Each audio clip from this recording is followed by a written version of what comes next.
yang baik. Pernah ada sahabat, Bapak Ibu sekalian, stroke.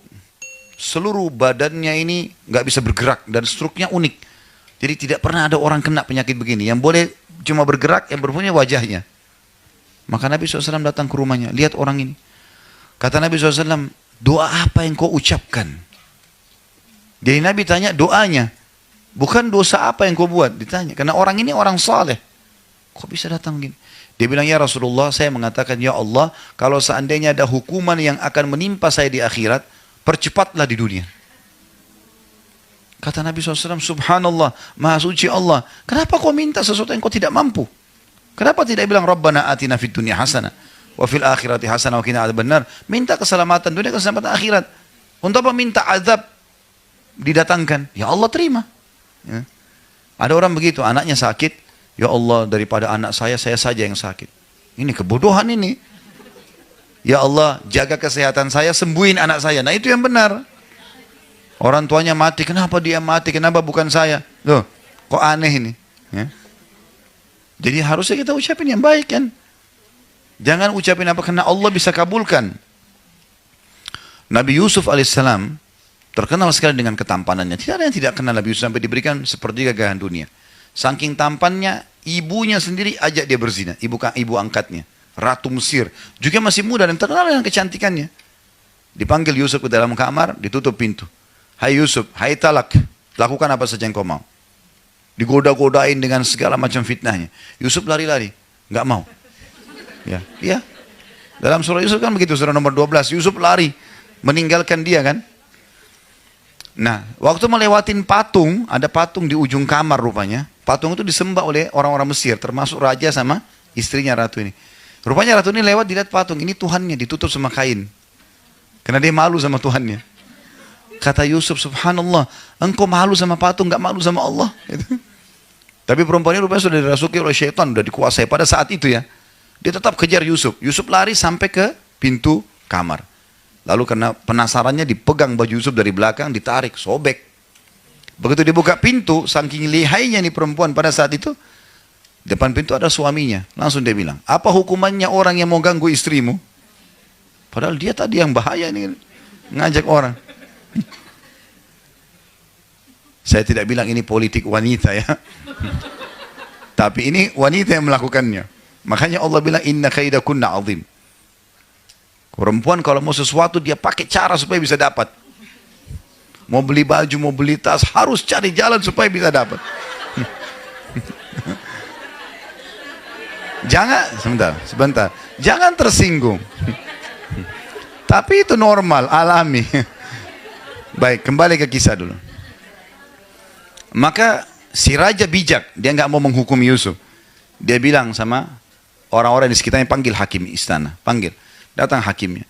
Hakimnya lalu ditanya. Hakimnya tanya Yusuf, kenapa Yusuf? Ini ibu ini yang ajak saya zina. Dia ajak ke kamarnya, ditutup, saya dikejar-kejar. Tanya istri ratu, bagaimana ratu? Jelas-jelas orang ini di kamar saya kok, gimana? Jadi luar biasa gitu. Maka untung bijak nih si hakim, dia bilang, kita kalau gitu lihat bajunya Yusuf. Kalau baju Yusuf robek dari depan, berarti betul si ratu. Karena laki-laki kalau mau nyerang dari depan, kemudian disobek bajunya karena membela diri. Tapi kalau baju Yusuf robek di belakang, berarti ini perempuan yang masalah nih. Ternyata betul dilihat bajunya Yusuf robek dari belakang.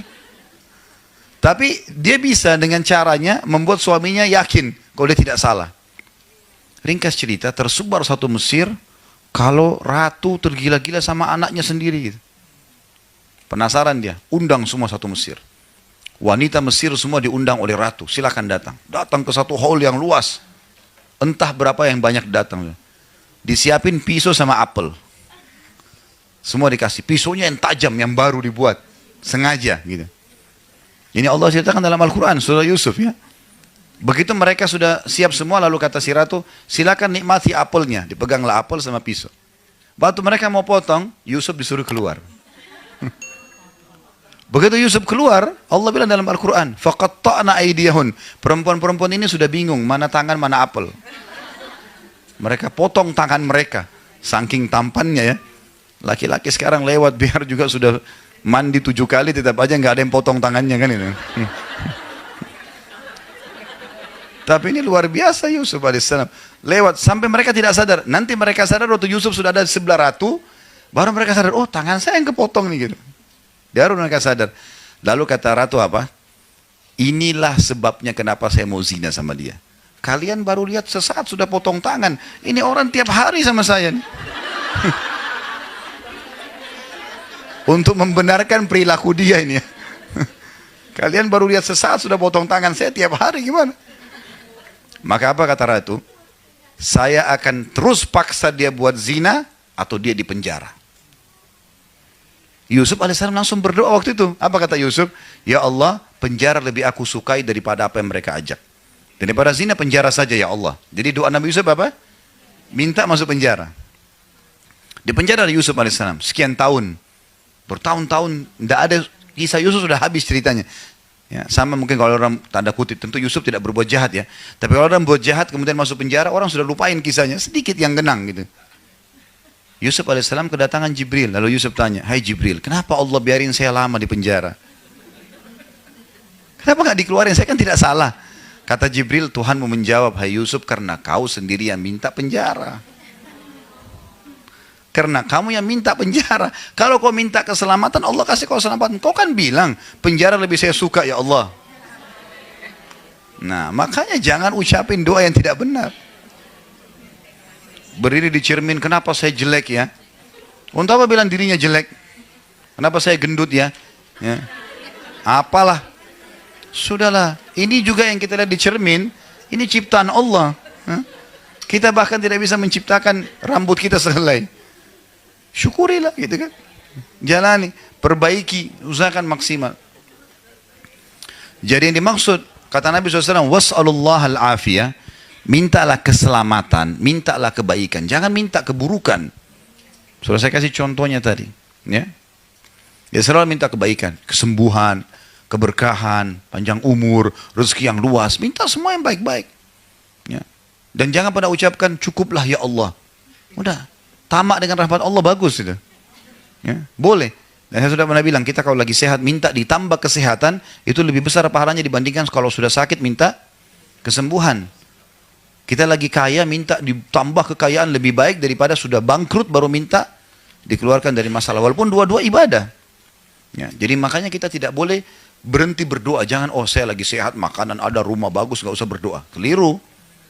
Bahkan kata Nabi SAW, kenali Tuhanmu pada saat kau lagi lapang, dia akan mengenalimu pada saat kau lagi susah, sempit. Jadi kalau mau diijabah doanya lagi sakit parah, lagi bangkrut, lagi ada masalah berat, justru pada saat kita lagi sehat dan lapang itu sering berdoa. Itu rahasianya, tersambung ke sana nantinya.